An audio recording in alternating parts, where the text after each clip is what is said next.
guys, it's Amy at Zoe back, and I'm going to do my weekly reading update for December 23rd, 2018.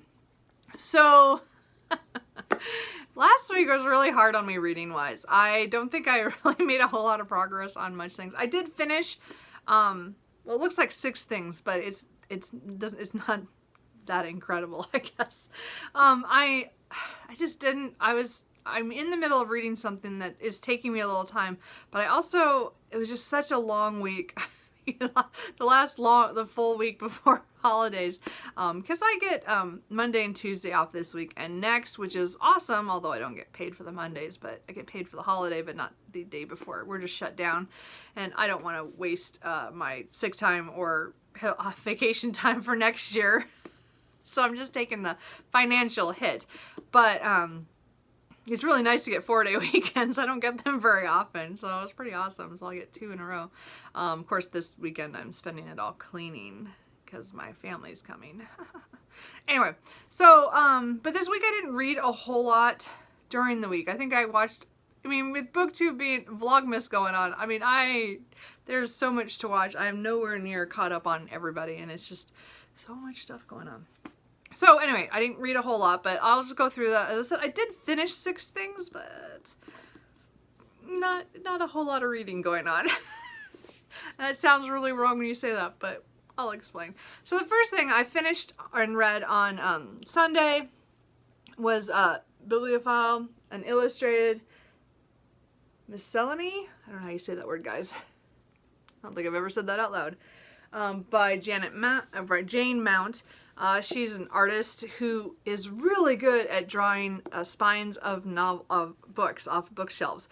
So she, this book is pretty much kind of like a table, but it has like where she draws all the sides, and you can, I love looking at it because I'm like, oh, I recognize that one, I know that one, and you recognize them.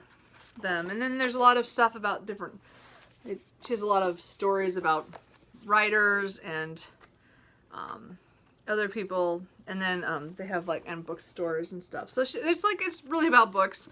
And again, it's another book I asked for my library during Nonfiction November that didn't show up during November.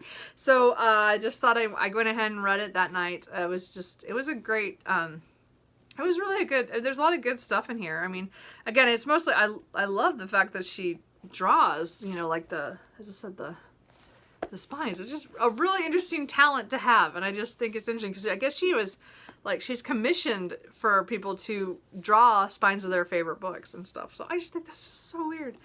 She also does the covers too, but I don't know. Anyway, but it was a really cool book. I'm glad I got it from the library. I think it's really cool for a, like a, what do you call it? Those little tables in front of your couches. I can't think right now. Forget it. Anyway, it's like a coffee table book. Why that went away, I don't know.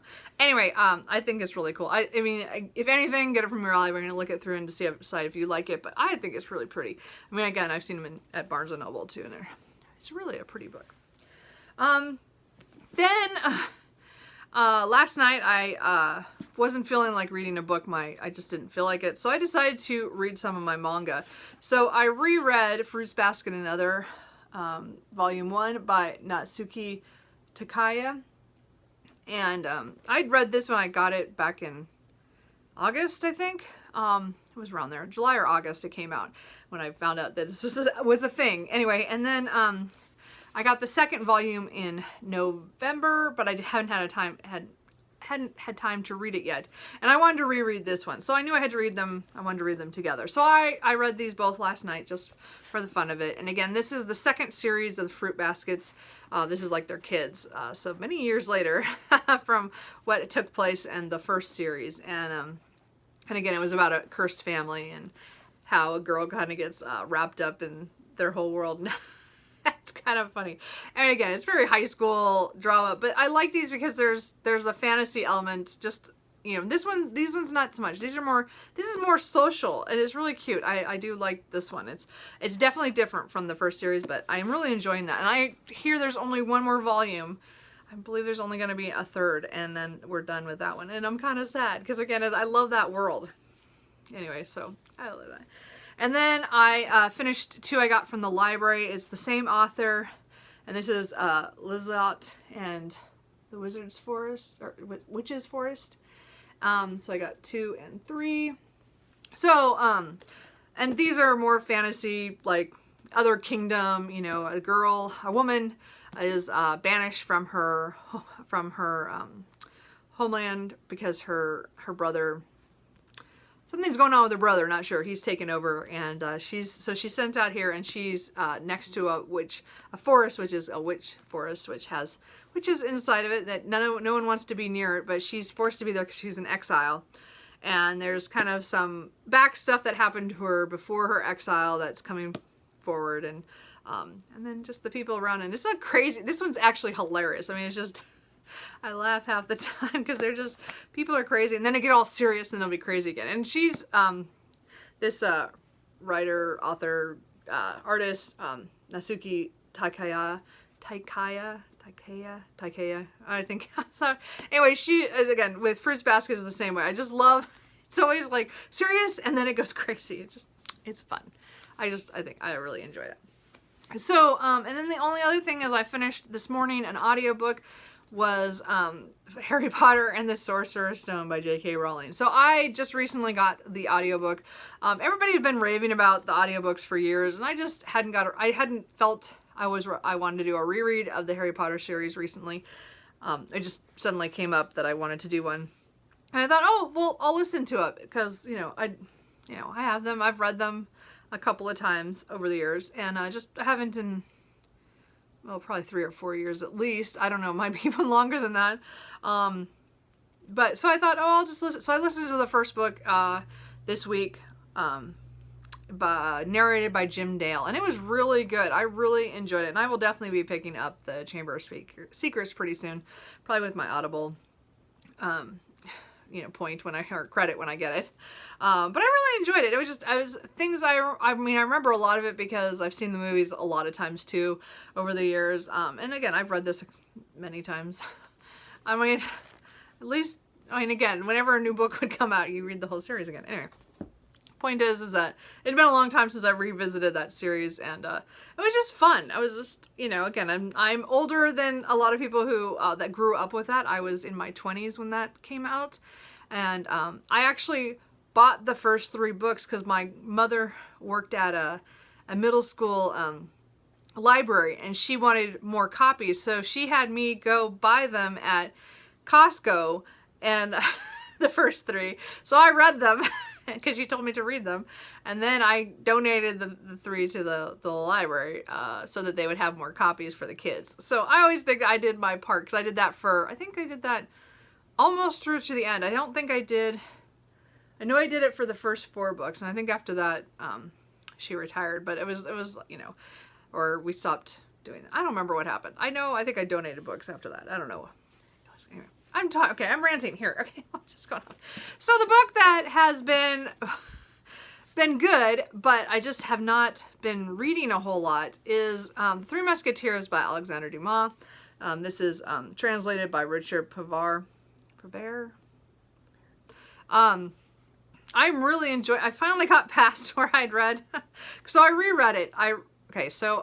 This is a reread for me. I read it first when I was a teenager, and then I've read it at least twice, I think once in my 20s and once in my 30s. So now it's my turn to this, and this is the time I'm going to actually continue with this series. I am going to read the rest of the books for this. So I need to reread this because I knew it's very different from any adaptation I've ever seen. So and I said, right now I'm in a very good spot. I've been tired every time I go to sit down, and I haven't read, and that's why last night I let myself do all the manga because I just wasn't I wasn't feeling it. So I'm hoping today I can get back into this. I'm at 224, and I think it's 673 pages. So I got about 450 left to go in this. I really want to finish it by New Year's Eve. That's my goal.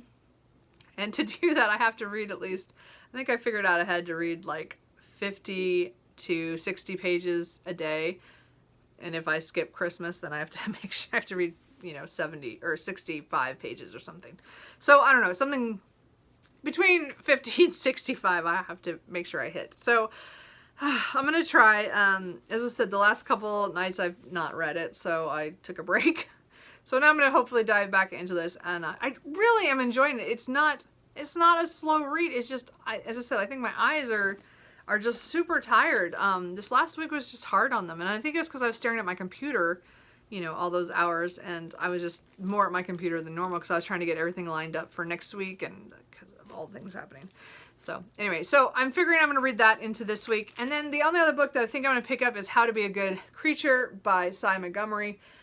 This is illustrated by Rebecca Green. It says a memoir and 13 animals. So I just read The Soul of an Octopus, or listened to it on audio, back in Nonfiction November.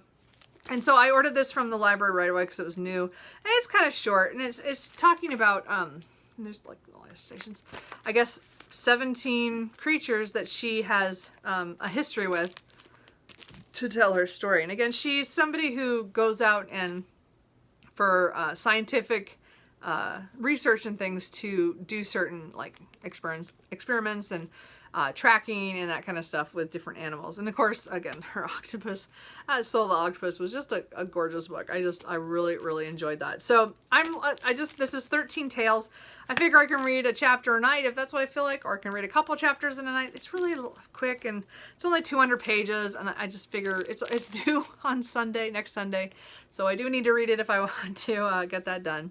So I'm going to try to attempt that. And then I kind of failed at The Cricket on the Hearth, A Fairy Tale of Home by Charles Dickens. I meant to read this with the Dickens December this week, but I read 8 pages on Monday and never opened it again.